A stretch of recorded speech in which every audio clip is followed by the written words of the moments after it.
ಈ ಗದ್ದುಗೆ ಗುದ್ದಾಟ ವಿಚಾರಕ್ಕೆ ಸಂಬಂಧಪಟ್ಟಂತೆ ಈಗಾಗಲೇ ಸಮುದಾಯಗಳ ಎಂಟ್ರಿ ಆಗಿದ್ದಾಗಿದೆ. ಅದರ ಜೊತೆಯಲ್ಲಿ ಸ್ವಾಮೀಜಿಗಳು ಕೂಡ ಈಗಾಗಲೇ ಒಂದಷ್ಟು ಹೇಳಿಕೆಗಳನ್ನ ಕೂಡ ನೀಡ್ತಾ ಇದ್ದಾರೆ. ಈಗ ಸಿದ್ದರಾಮಯ್ಯನವರ ಪರವಾಗಿ ಶ್ರೀಗಳು ಬ್ಯಾಟಿಂಗ್ ಮಾಡಿದ್ದಾರೆ.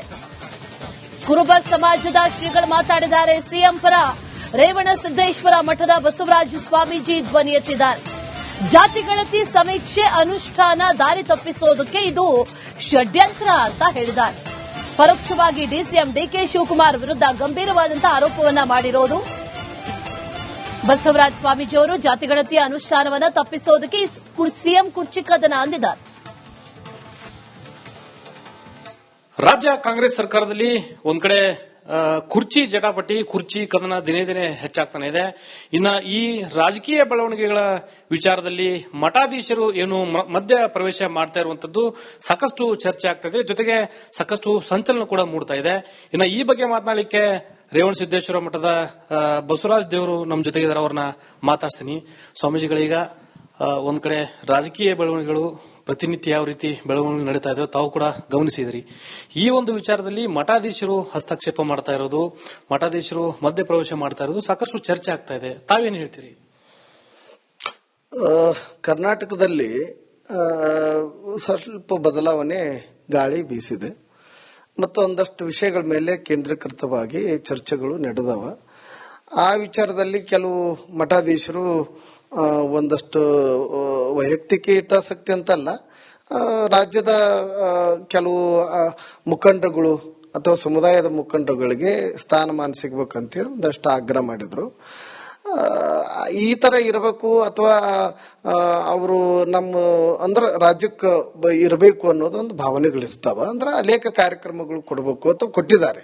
ಆ ಕಾರ್ಯಕ್ರಮಗಳು ಮುಂದುವರಿಸಲಿಕ್ಕೆ ಆ ಸಮುದಾಯದ ಮುಖಂಡರುಗಳು ರಾಜಕೀಯ ಪ್ರತಿನಿಧಿತ್ವ ವಹಿಸಿದಾಗ ಸಹಜವಾಗಿನೇ ಅವ್ರಿಗೆ ಧ್ವನಿ ಎತ್ತಿದ್ದಾರೆ ಅಷ್ಟೇ, ಮತ್ತೇನಿಲ್ಲ.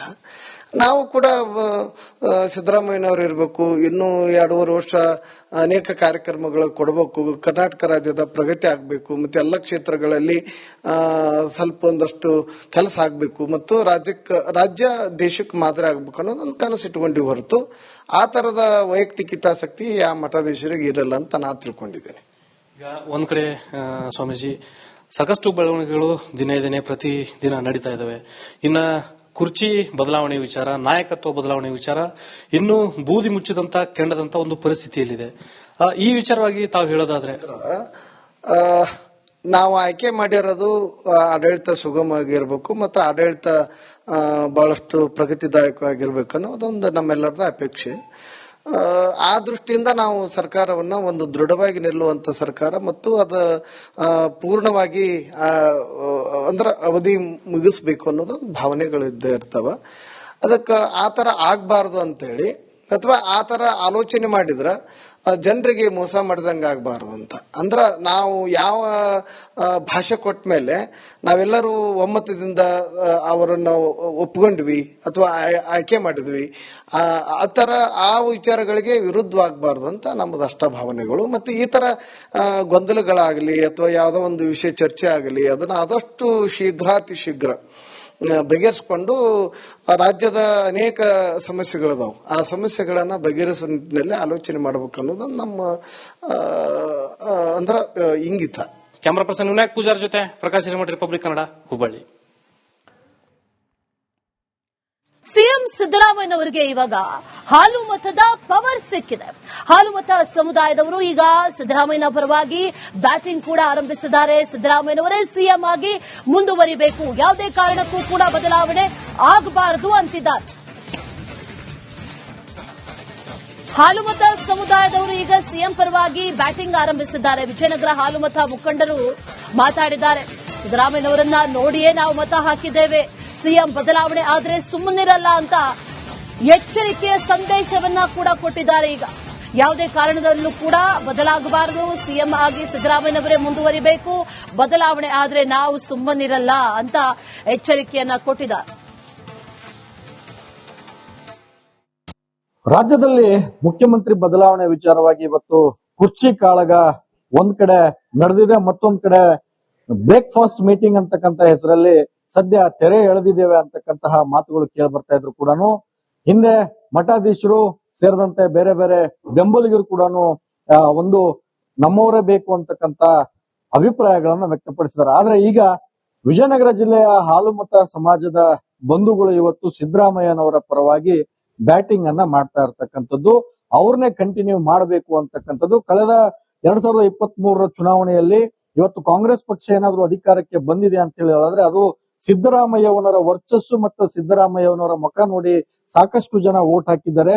ಎಲ್ಲಾ ಸಮುದಾಯದಗಳು, ಕೇವಲ ಹಾಲುಮತ ಸಮುದಾಯ ಅಷ್ಟೇ ಅಲ್ಲ, ಎಲ್ಲಾ ಸಮುದಾಯಗಳು ಪಕ್ಷಾತೀತವಾಗಿ ಸಿದ್ದರಾಮಯ್ಯ ಅವರ ಮುಖ ನೋಡಿ ಇವತ್ತು ಕಾಂಗ್ರೆಸ್ ಪಕ್ಷವನ್ನ ಅಧಿಕಾರಕ್ಕೆ ತರಲಿಕ್ಕೆ ಕಾರಣ ಅಂತಕ್ಕಂತಹ ಅಭಿಪ್ರಾಯಗಳನ್ನ ವಿಜಯನಗರ ಜಿಲ್ಲೆಯ ಹಾಲುಮತದ ಸಮುದಾಯದವರು ಹೇಳ್ತಾ ಇರ್ತಕ್ಕಂಥದ್ದು. ಒಂದಿಷ್ಟು ಜನ ಹಾಲುಮತ ಸಮುದಾಯದ ಮುಖಂಡರಿದ್ದಾರೆ, ಹಿರಿಯರಿದ್ದಾರೆ, ಅದರಲ್ಲೂ ಸಿದ್ದರಾಮಯ್ಯನವರಿಗೆ ಅತ್ಯಾಪ್ತರು ಕೂಡ ಇಲ್ಲಿದ್ದಾರೆ. ಅವ್ರನ್ನ ಮಾತಾಡ್ತಕ್ಕಂತ ಪ್ರಯತ್ನವನ್ನ ಪಡ್ತೇನೆ. ಸರ್, ಒಂದು ಕಡೆ ಕುರ್ಚಿ ಕದನದಲ್ಲಿ ನನಗೆ ಅಧಿಕಾರವನ್ನು ಬಿಟ್ಟುಕೊಡ್ಬೇಕು ಅಂತಕ್ಕಂತಹ ವಿಚಾರವನ್ನ ಹೇಳ್ತಾರೆ.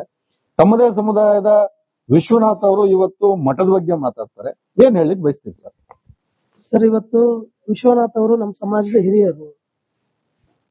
ಇವತ್ತು ವೈಯಕ್ತಿಕವಾಗಿ ಸಿದ್ದರಾಮಯ್ಯ ಅವರ ಮೇಲೆ ಏನೇ ಅಭಿಪ್ರಾಯಗಳಿದ್ರು ಕೂಡ ಬಹಿರಂಗವಾಗಿ ವಿಶ್ವನಾಥ್ ಅವರು ಸ್ವಾಮೀಜಿಗಳ ಬಗ್ಗೆ ಆಗಿರ್ಬೋದು, ಈ ನಾಡಿನ ಮುಖ್ಯಮಂತ್ರಿಗಳ ಬಗ್ಗೆ ಆಗಿರ್ಬೋದು ಟೀಕೆ ಮಾಡೋದು ಅಪ್ರಸ್ತುತ. ನಾವು ಕೂಡ ಸಮಾಜದಿಂದ ಇವತ್ತು ಖಂಡನೆ ಮಾಡ್ತಾ ಇದ್ದೀವಿ.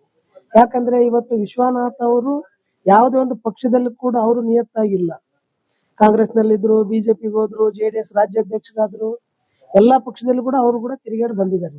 ಇವತ್ತು ವಿಶ್ವನಾಥ್ ಅವರು ಸಿದ್ದರಾಮಯ್ಯ ಅವ್ರ ಬಗ್ಗೆ ಮಾತಾಡಕ್ ನೈತಿಕತೆನೇ ಉಳಿದಿಲ್ಲ. ಯಾಕಂದ್ರೆ ಸಿದ್ದರಾಮಯ್ಯವ್ರನ್ನ ಪ್ರಶ್ನೆ ಮಾಡ್ತಕ್ಕಂಥ ವಿಶ್ವನಾಥ್ ಅವರು ಅವ್ರ ಕೊಡುಗೆ ಏನಿದೆ ಸಮಾಜಕ್ಕೆ?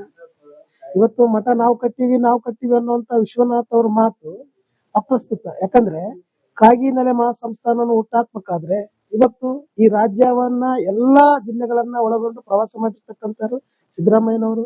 ಕೆಲವೇ ಜಿಲ್ಲೆಗಳು, 1-2-3 ಜಿಲ್ಲೆಗಳಲ್ಲಿ ವಿಶ್ವನಾಥ್ ಅವರು ಜಿಲ್ಲಾ ಪ್ರವಾಸ ಮಾಡಿರ್ಬೋದು.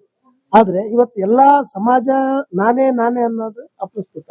ಮುಂದಿನ ದಿನಮಾನಗಳಲ್ಲಿ ಈ ನಾಡಿನ ಮುಖ್ಯಮಂತ್ರಿಗಳ ಬಗ್ಗೆ ಅಗೌರವವಾಗಿ ಮಾತಾಡಿದ್ದಾದ್ರೆ ನಾವು ಕೂಡ ಸಮಾಜದಿಂದ ಇವತ್ತು ವಿಶ್ವನಾಥ್ ಅವರನ್ನ ಬಹಿಷ್ಕಾರ ಮಾಡುವಂತ ಕೆಲಸವನ್ನು ಮಾಡ್ತಾ ಇದ್ದೀವಿ. ಇದು ಅವರ ಮಾತಾದ್ರೆ ಇನ್ನೊಬ್ರು ಇದ್ದಾರೆ, ಸಿದ್ದರಾಮಯ್ಯನವರಿಗೆ ಅತ್ಯಾಪ್ತರು, ಹಿಂದೆ ಉಡಾ ಅಧ್ಯಕ್ಷರು ಕೂಡ ಆಗಿದ್ರು, ಎಲ್ ಸಿದ್ದನಗೌಡರು ಅಂತೇಳಿ, ಅವ್ರನ್ನ ಮಾತಾಡ್ತೀನಿ. ಸರ್, ಸಿದ್ದರಾಮಯ್ಯ ಅವರು ಇನ್ನೂ 2.5 ವರ್ಷ ಕಂಟಿನ್ಯೂ ಆಗ್ಬೇಕಾ? DCM ಅವರಿಗೆ ಏನ್ ಹೇಳಕ್ ಬಯಸ್ತೀರಿ? ಕಾಂಗ್ರೆಸ್ ಪಕ್ಷದವ್ರು ತಾವು ಹಿರಿಯರಿದ್ದೀರಿ, ತಮ್ಮ ಹೈಕಮಾಂಡ್ಗೆ ಏನ್ ಹೇಳಕ್ ಬಯಸ್ತೀರಿ ಸರ್? ಹೈಕಮಾಂಡ್ ಹೇಳೋದೇನಂದ್ರೆ ಸಿದ್ದರಾಮಯ್ಯನವರಂತ ಕೆಲಸಗಳನ್ನು ಯಾರು ಮಾಡಕ್ ಆಗೋದಿಲ್ಲ. ನಮ್ಮ ಪಕ್ಷದಲ್ಲಿ ಎಲ್ಲರೂ ಧುರೀಣರಿದ್ದಾರೆ, ಇಲ್ಲಂತಿಲ್ಲ, ಎಲ್ಲ ನಾಯಕರಿದ್ದಾರೆ, ಹಿರಿಯರಿದ್ದಾರೆ, ಬುದ್ಧಿಸದ್ದಿಗಳಿದ್ದಾರೆ. ಆದ್ರೆ ಸಿದ್ದರಾಮಯ್ಯನವರಷ್ಟು ಸಂಭಾಳಿಸ್ಕೊಂಡು ಹೋಗ್ತಕ್ಕಂಥ ಒಬ್ಬ ಮುಖ್ಯಮಂತ್ರಿ ನಮ್ಮ ಕೇಂದ್ರ ಸರ್ಕಾರ, ನಮ್ಮ ಕೇಂದ್ರದ ಪಕ್ಷಕ್ಕೂ ಕೂಡ ಹೆಸರು ತರ್ತಕ್ಕಂಥ ಕೆಲಸವನ್ನು ಮಾಡ್ತಕ್ಕಂಥ ಶಕ್ತಿ ಸಾಮರ್ಥ್ಯ ಇರೋದು ಸಿದ್ದರಾಮಯ್ಯರೊಬ್ಬರಿಗೆ. ಅದ್ ನೋಡ್ಬೇಕಾಗಿದೆ ಹೈಕಮಾಂಡ್ ನ ತೀರ್ಮಾನ ಏನಾಗ್ತದೆ ಅಂತಕ್ಕಂಥದ್ದನ್ನ. ಸುರೇಶ್ ಚೌಹಾಣ್, ರಿಪಬ್ಲಿಕ್ ಕನ್ನಡ, ವಿಜಯನಗರ.